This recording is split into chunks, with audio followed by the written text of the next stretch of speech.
एक चालाक पंडित की कहानी बहुत समय पहले की बात है। एक छोटे से गांव में एक चालाक पंडित जी रहते थे।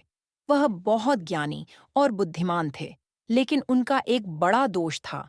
वह लोगों को धोखा देकर अपने स्वार्थ की पूर्ति करते थे। गांव के लोग पंडित जी की चालाकियों से तंग आ चुके थे, लेकिन उनका सम्मान करते थे क्योंकि वह धार्मिक और संस्कारी दिखते थे। एक दिन पंडित जी को पता चला कि एक धनी व्यापारी गांव के पास से गुजरने वाला है। पंडित जी ने सोचा कि यह अच्छा मौका है थोड़ा धन कमाने का। उन्होंने व्यापारी के सामने जाकर कहा, मैं आपकी मदद कर सकता हूँ। मैं पूजा पाठ और अनुष्ठान करके आपकी यात्रा सफल बना सकता हूँ, लेकिन इसके लिए आपको मुझे दान देना होगा।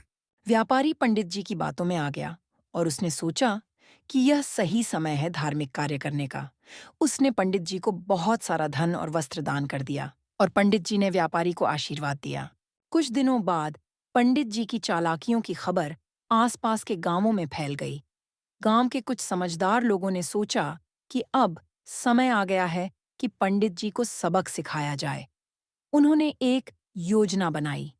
उन्होंने एक व्यक्ति को पंडित जी के पास भेजा जो खुद को बहुत धनी व्यापारी बताता था। व्यक्ति ने पंडित जी से कहा, आपको 3 दिन तक मेरे साथ रहना होगा और पूरी रात पूजा करनी होगी। तीसरे दिन आपके सामने सोने का खजाना प्रकट होगा।